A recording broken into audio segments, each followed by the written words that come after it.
Betapa bodohnya orang yang di hatinya ada kerinduan pengen dipuji orang lain dalam ibadahnya.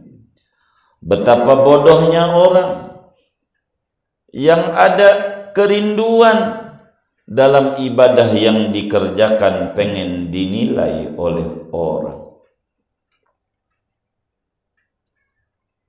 Betapa bodohnya orang yang di balik ibadah yang dia kerjakan ada muatan-muatan niat duniawi tanpa ada keikhlasan. Bodoh sekali.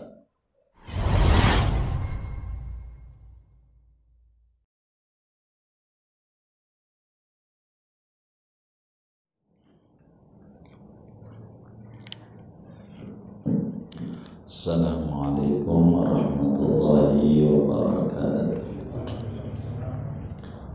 Bismillahirrahmanirrahim. Alhamdulillahi rabbil alamin. Wassalatu wassalamu ala sayyidina Muhammadin wa ala alihi wa sahbihi ajma'in. Amma ba'du, faqad qala al-Imam al-Ghazali rahimahullahu ta'ala wa nafa'ana bihi wa bi barakati ulumihi wa ghafara lahu wa li masyayikhihi wa li masyayikhina, amin. Al-aslu tsalisu, betul ini, annal makhluqal ladzi li ajlihi ta'malu wa ridahu tatlubu law 'alima annaka ta'malu li ajlihi la abghadak. Adapun pokok yang ketiga, yaitu bahwa makhluk alladzi li ajlihi, yang karena lantaran dia ta'malu beramal oleh kamu, waridahu tatlubu dan akan keridhaan dia, tatlubu mengharap oleh kamu. Lau alima, yaitu andai mengetahui oleh makhluk, annaka akan bahwasanya kamu, ta'malu yaitu beramal oleh kamu, li ajlihi karena lantaran dia, la abghadaka niscaya marah oleh si makhluk akan kamu, wala sakhita alaika dan niscaya murka oleh makhluk itu alaika atas kamu, wastahana bika dan menghina oleh makhluk itu, menganggap hina oleh makhluk itu, bika dengan kamu, wastakhaffa bika dan menganggap rendah oleh makhluk itu, bika dengan kamu. Fakaifa ya'malur rajulul ghafilu al-amala li ajli man law alima bihi annahu yatlubu ridahu la sakhita alaihi wa ahanahu. Fakaifa ya'malur rajulu, maka bagaimana mungkin ya'malur rajulu beramal oleh seorang laki-laki, al-ghafilu yang lalai, al-amala akan satu amal, li ajliman karena lantaran orang, lau alima bihi, yang andai tahu oleh orang, bihi dengan si laki-laki, annahu akan bahwasanya laki-laki, yatlubu yaitu menuntut oleh laki-laki, ridahu akan keridhaan dia, la sakhita alaihi niscaya murka oleh si orang itu atas si laki-laki, wa ahanahu dan menghina merendahkan oleh orang itu akan laki-laki. Fa'mal ya miskinu, maka beramallah kamu wahai orang miskin, li ajaliman, karena lantaran zat, idza amilta li ajlihi, yang apabila beramal oleh kamu, li ajlihi karena lantaran zat itu, wa qasadtahu bisayyika, dan menuju oleh kamu akan zat itu, bisayyika dengan usahamu, wa talabta ridahu bidzalika, dan menuntut oleh kamu akan keridhaan zat, bidzalika dengan demikian amal, ahabbaka niscaya mencintai oleh zat itu akan kamu, wa a'taka dan memberi oleh zat itu akan kamu, wa akramaka dan memuliakan oleh zat itu akan kamu, hatta ardaka sehingga membuat redha, membuat senang oleh zat itu akan kamu, wa aghnaka anil kulli, dan memberi kecukupan oleh zat itu akan kamu, anil kulli dari keseluruhannya, wa kafaka dan mencukupi oleh zat itu akan kamu, fahadhihi maka adapun ini uraian, hadhihi yaitu ini yang diterangkan dengan sempurna, faftun laha maka pahamilah olehmu bagi uraian ini, in kunta taqilu jika ada oleh kamu, taqilu yaitu berakal oleh kamu. Al aslur rabi'u wallahu a'lam bissawab. Segini kita bedah al aslur rabi'u.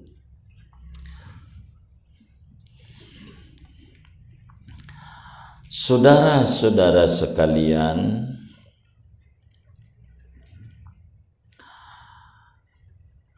agar supaya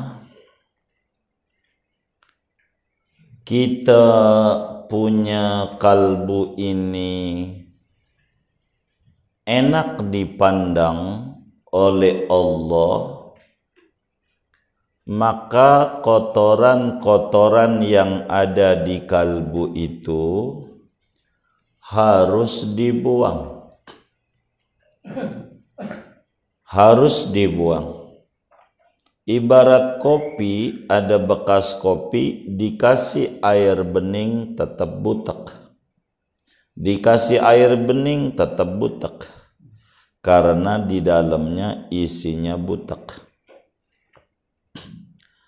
Maka hati supaya bening sehingga muncul pancaran cahaya dari Allah, hidup kita penuh dengan ketenangan, caranya adalah salah satunya membuang riya dari hati.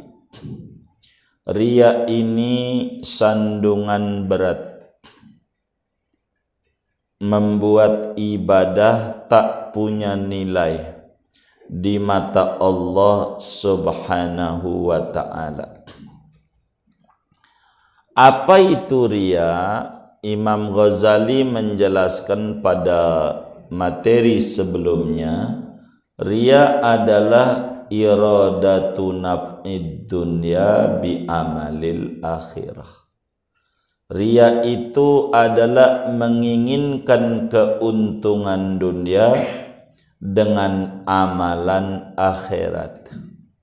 Amalan akhirat tapi niatannya keuntungan dunia, kerinduan pengen dipuji orang, kerinduan pengen dinilai orang, kerinduan macam-macam.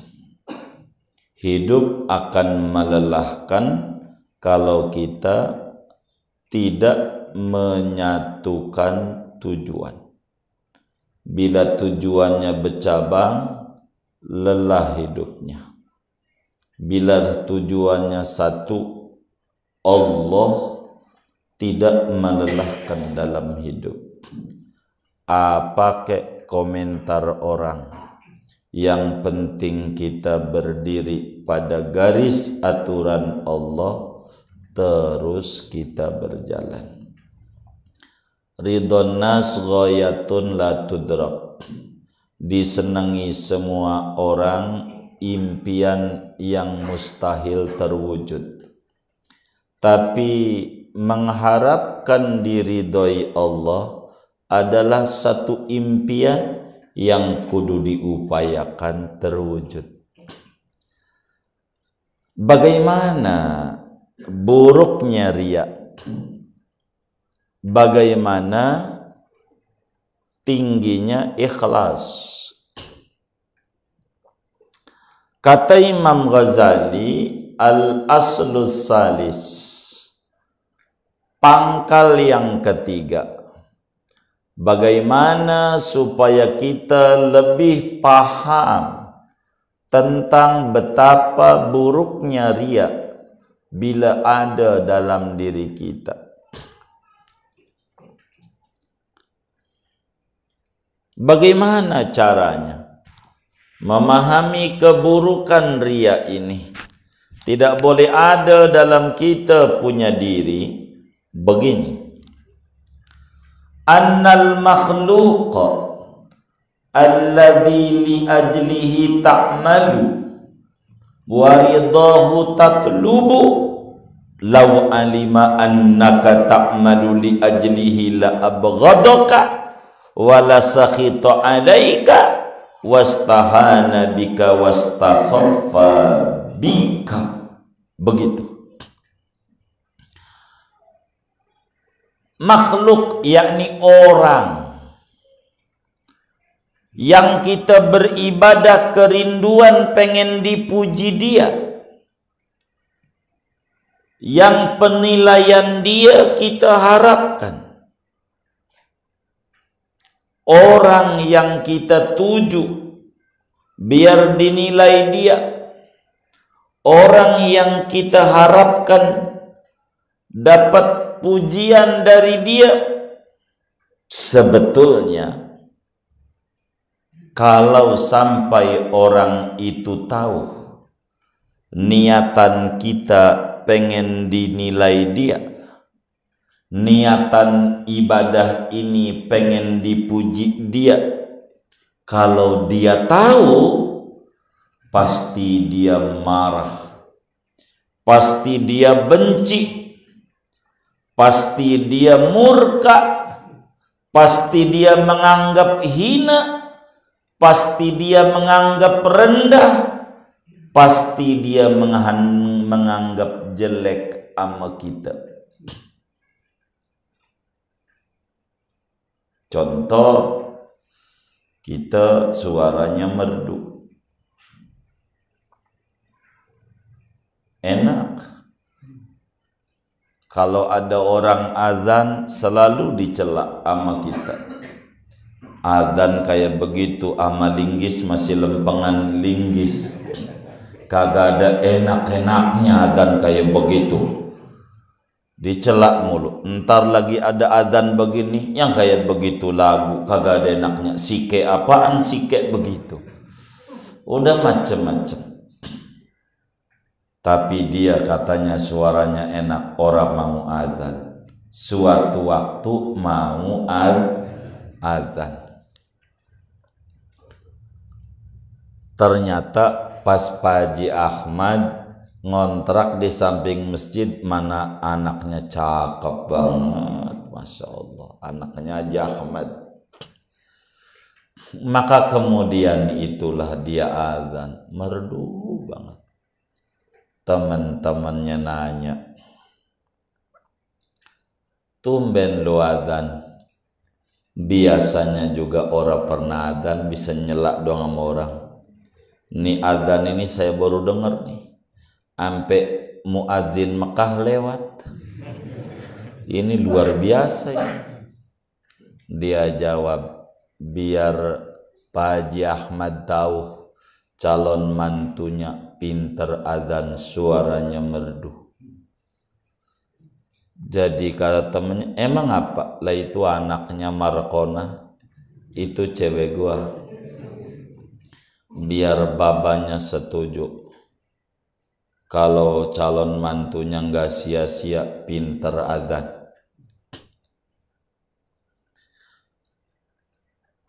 Kata temennya, Pak Haji Ahmad yang sebelah kanan masjid. Iya. Waduh. Yang orang Tegal itu. Ini orang Tegal ya? Iya. Iya. Aduh. Udah seminggu dia pulang kampung.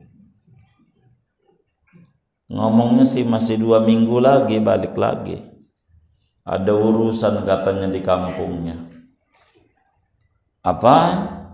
Udah seminggu? Iya. Jadi gua suara saya enak-enak ini kagak denger. Iya di Tegal mana denger dari sini. Aduh gua nyesel banget dah. Adzan mana suara emas gua keluarin kagak didengerin. Tuh kita yang adzan itu kalau faham ini buruk, riya ini buruk. Buruk dari mana? Buruk andai Pak Haji Ahmad yang kita adzan karena dia, yang kita adzan berharap disenengin dia. Andai itu Pak Haji Ahmad tahu muatan niat kita, kalau kita adzan ini biar diambil mantu doang, enggak ada niat lain, biar disenangi Haji Ahmad doang, biar dia ambil menantu. Motivasi adzan ini bukan karena Allah, karena dia. Pastilah Pak Haji Ahmad kalau dia tahu ada udang di balik peyek. Kalau di balik batu sulit mencret. Kalau ada udang di balik peyek, pastilah Pak Haji Ahmad tak mau. Pastilah Pak Haji Ahmad murka sama kita. Pastilah Pak Haji Ahmad anggap rendah kita punya niatan. Pastilah Pak Haji Ahmad ngeremehin kita. Ini orang gak bener. Anak gua mau dibawa surga kemana niatan dia karena gua punya surga juga kagak. Ibadah karena gua marah. Kalau sampai tahu makhluk itu yang dia tuju bahwa ada udang di balik batu, niatnya tidak murni karena dia bakal ngamuk. Emang gue Tuhan? Ibadah karena gue. Emang gue Tuhan? Lu adzan karena gue. Siapa gue lu anggap Tuhan? Pastilah dia marah.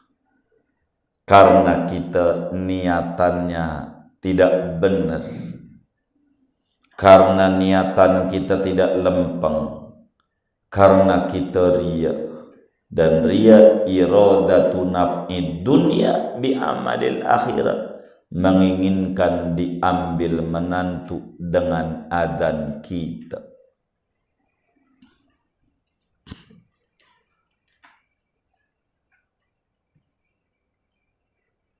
Enggak tahu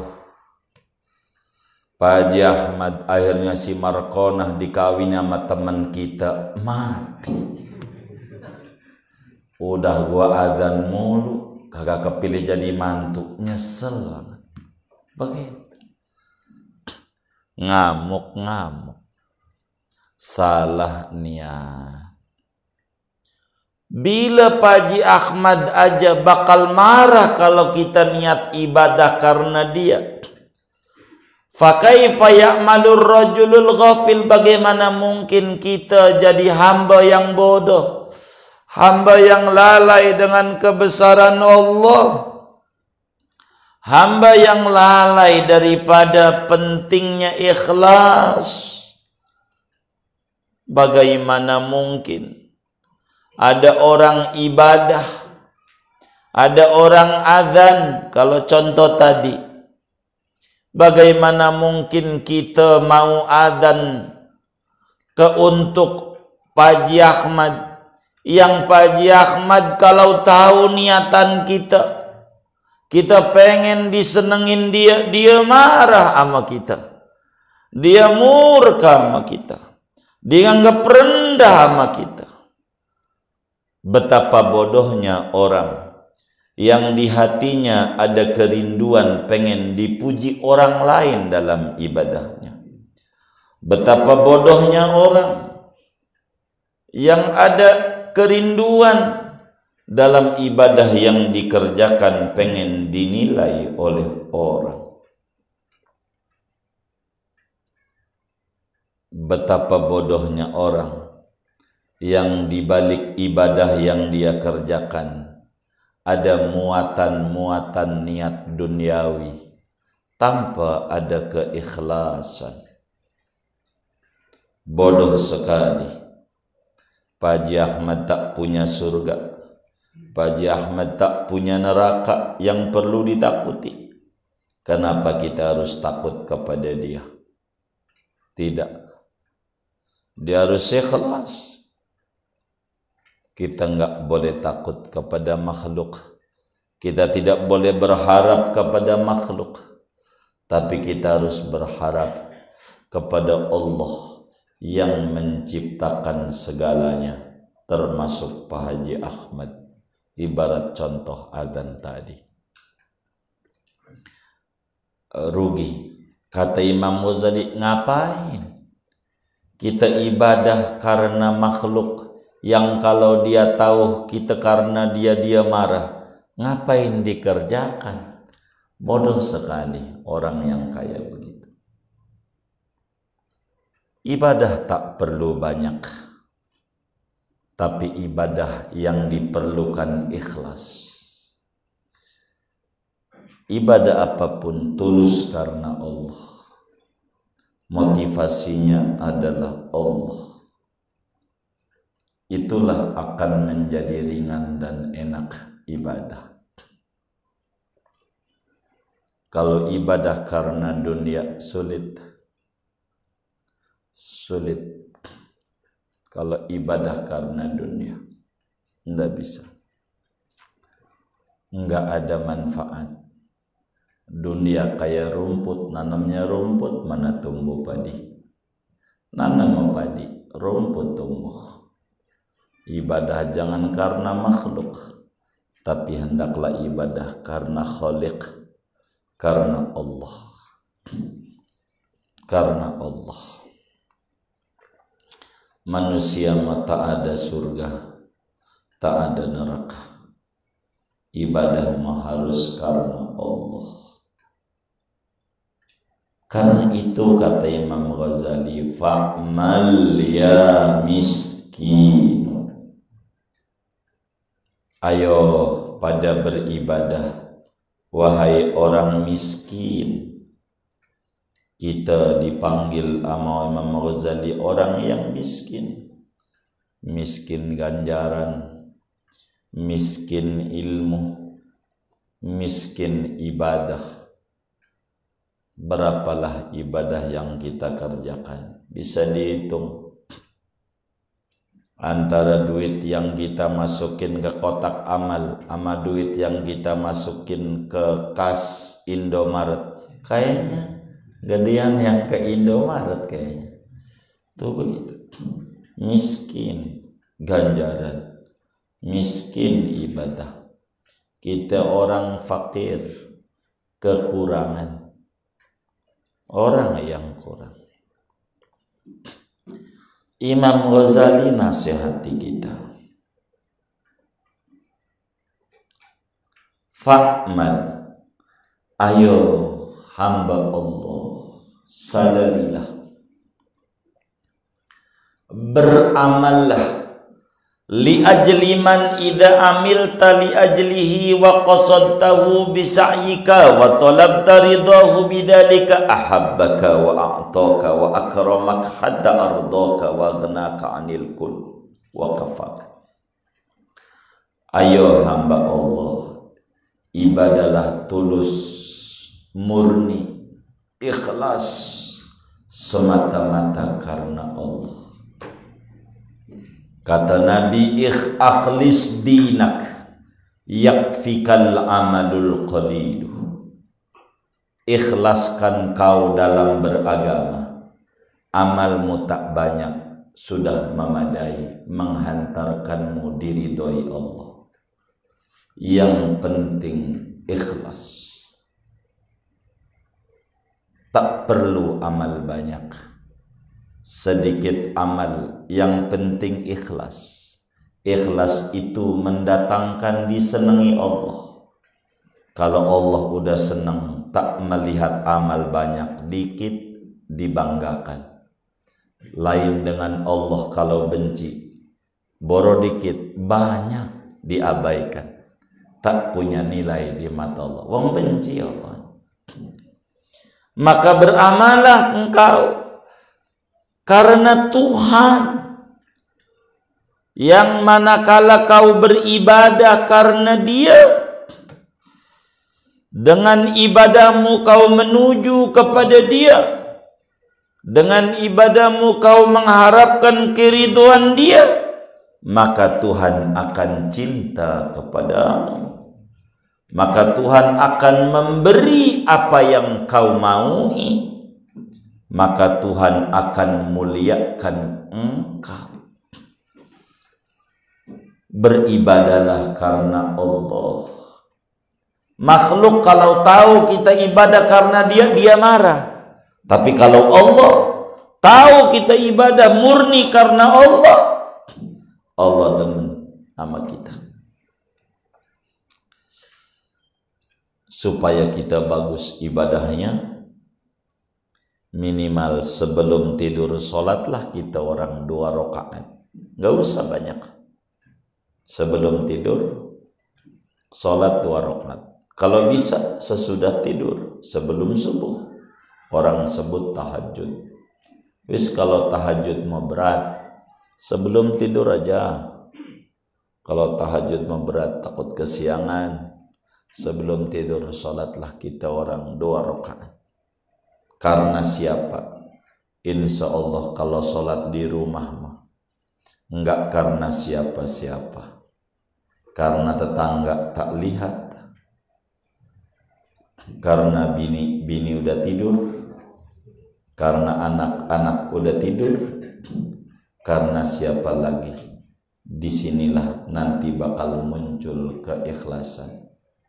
2 rakaat saja. Syukur-syukur kuat 4 itu bagus. Kalau kita 4 rakaat sebelum tidur, kayak orang ibadah pada malam Lailatul Qadar. Itu Siti Aisyah dipesan begitu sama Nabi. Bisa ente mau sebelum tidur aja 4 ya. Tutup dah witir dah gitu. Doa aja, enggak apa-apa latihan. Yang penting sholat.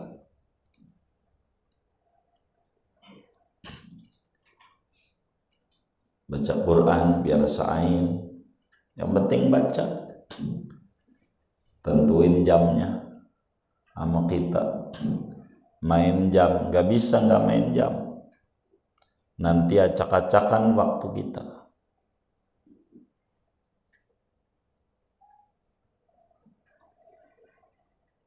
Dipuji orang yang suka istiqomah pada jamnya. Dia baca ini jam ini, dipuji. Rijalun sodaku mimma ahadallaha alaih. Disebut orang-orang tinggi derajatnya, orang yang serius membuat janji dengan Allah. Jam sekian baca Quran, sa'ain, tak mengapa. Karena yang penting jam sekiannya itu tidak geser. Mainin waktu dia dengan Allah ya. Jam sekian, jam sekian, jam sekian. Kayalah kita wiridan baca sallallahu ala Muhammad sallallahu. Janjinya itu yang membuat dia tinggi derajatnya, keistiqomahannya. Kata Imam Ghazali, wis ibadah aja karena Allah. Sebab kalau ibadah karena Allah keuntungannya banyak. Kalau ibadah karena Allah keuntungannya banyak banget. Satu, ahabbaka, Allah mencintai kita. Jadi kalau pertama kita orang beribadah tuh, kelas kita namanya zakir.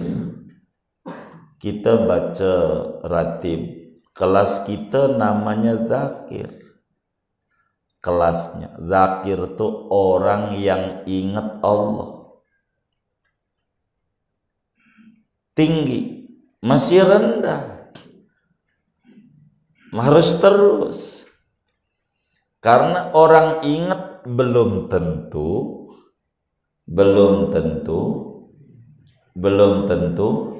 diingat Allah. Belum tentu. Maka dari zakir ini kalau dia terus istiqomah jadi mazkur. Orang yang diingat Allah. Kalau kita baca sholawat, kilas kita namanya muhib. Muhib itu orang yang cinta Nabi. Orang yang cinta belum tentu dicintai. Tapi kalau sudah istiqomah namanya mahbub. Mahbub, orang yang dicintai. Maka Nabi bilang, ana habibullah. Aku ini orang yang dicintai Allah. Bukan cinta, udah dicintai ya Allah. Man shalla alayya fahuwa habibi, fal musalli alayya fahuwa habibi. Orang yang baca sholawat kepadaku, dia kekasihku. Maka kata Nabi, siapa orang yang pengen dicintai oleh Allah, kekasihku, maka dia harus bersolawat kepada kekasih Allah. Maka kalau kita ibadah karena Allah, kita nanti jadi mahbub, orang yang dicintai oleh Allah. Kalau Allah udah cinta, enak. Cewek aja kalau cinta, aduh ini mana kantor pengurangan lagi ya, gaji dipotong, aduh yang dipotong Ini saya masih ada simpanan pakai. Ya Allah, kayak begitu. Tuh karena demen tuh. Demen. Ya. Kalau gedek lain, aduh dipotong, syukurin tuh. Kalau gedek lain. Maka kalau kita ibadah niatannya karena Allah, keuntungannya banyak. Ahabbaka, kita kelasnya mahbub, dicintai Allah. Allah demen nama kita.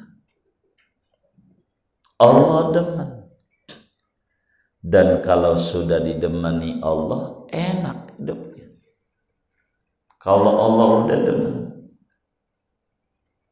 kebahagiaan yang didapat bukan kebahagiaan semu, tapi sa'adah hakikiyah kalau dia dicintai oleh Allah. Kenapa dicintai? Karena ibadahnya ikhlas karena Allah. Sebetulnya semacam gigi 2000 itu seperak tuh biar ikhlas. Lah kalau 1000 perak atau 500 perak, ini ama harga toilet aja di pasar Bayoran masih mahalan itu. Seberapa? Itu biar kita begitu tuh. Biar kita muncul keikhlasan. Ntar kalau dia ikhlas mah, dia bakal rasa manfaat dicintai oleh Allah. Banyak kemudahan yang Allah beri, ntar bakal ada dorongan taufiknya. Itu proses. Sebab kita tidak bisa untuk menjadi dzakir kecuali kita mutadzakir, berupaya ingat Allah. Baru kita dzakir ingat Allah, baru kita madzkur diingat Allah. Kalau kita pengen dicinta Allah, mutahabbib, berupaya cinta. Baru kita jadi muhib, pencinta. Baru kita dicintai, mahbub, dicintai Allah. Maka orang yang ibadahnya penuh keikhlasan, dia dapat keuntungan, diantaranya ahabbaka, Allah cinta kepada Anda. 2, wa a'taka, Allah akan berikan kepada Anda nikmat batin, ketenangan, enggak gusar. Mau apa kayak corona, varian lama, varian baru, varian apa, dia tak pikirin itu. Yang dipikirin bagaimana dia selamat dalam ibadah kepada Allah, tak terganggu oleh penyakit riya dan semacamnya. Otaknya selalu bagaimana Allah, kayak gunung Rinjani, ibarat pendaki gunung. Itu rintangan biasa, karena yang dituju adalah garis finish, puncak gunung. Puncak keridhaan Allah itu yang dituju ujian biasa, ujian hidup biasa.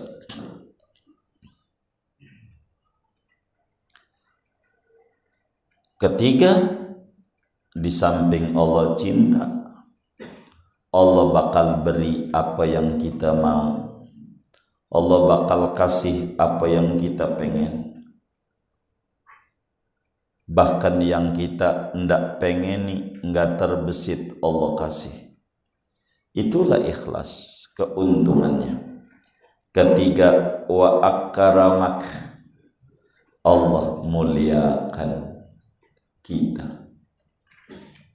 Jadi kalau ibadah itu karena Allah, dia dicintai Allah, dia akan dituruti permintaan dia oleh Allah, diberi, dan dia bakal didudukan penuh dengan kemuliaan. Di antara kemuliaan di dunia dia mulia, di akhirat dia mulia. Itulah ikhlas. Ikhlas dikasih berbagai macam kenikmatan,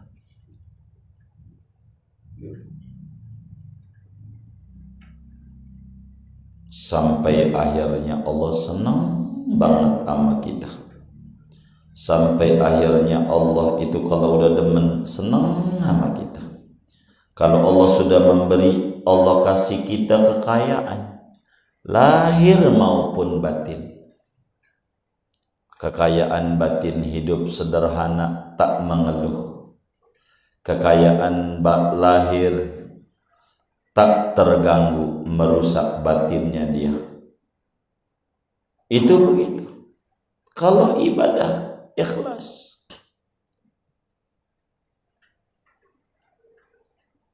wa akramak, kalau Allah sudah muliakan kita, Allah kasih cukup berapapun yang ada pada kita. Tak ada mengeluh, selalu ada solusi dalam setiap problem yang menimpa pada dirinya. Keikhlasan mendatangkan kecintaan Tuhan. Keikhlasan mendatangkan pemberian dari Tuhan. Keikhlasan mendatangkan kemuliaan dari Tuhan. Keikhlasan adalah satu media yang menghantarkan insan pada puncak harapan,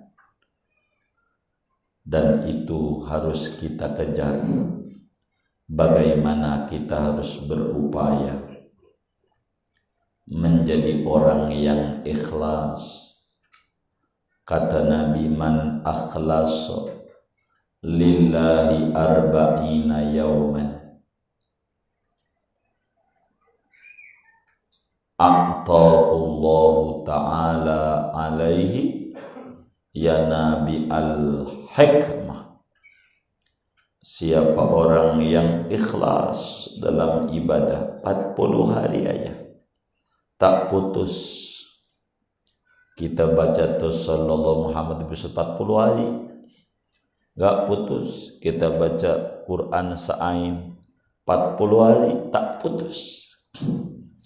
Maka Allah bakal berikan sumber-sumber kebijaksanaan dalam kehidupannya yang menghantarkan dia hidup penuh ketenangan, hidup penuh ketenteraman, hidup penuh kedamaian dan kebahagiaan.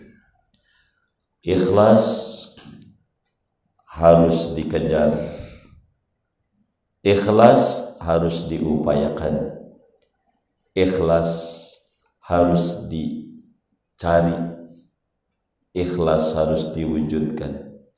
Sebab ikhlas berbuah macam-macam yang punya nilai dan berkelas. Mudah-mudahan Allah Subhanahu wa ta'ala menganugerahkan keikhlasan pada kita semuanya. Ikhlas dalam tauhid, ikhlas dalam ibadah, ikhlas dalam bermuamalah, ikhlas dalam mengabdi kepada Allah Subhanahu wa ta'ala. Kita wafat penuh keridhaan dari Allah Subhanahu wa ta'ala. Amin ya rabbal alamin.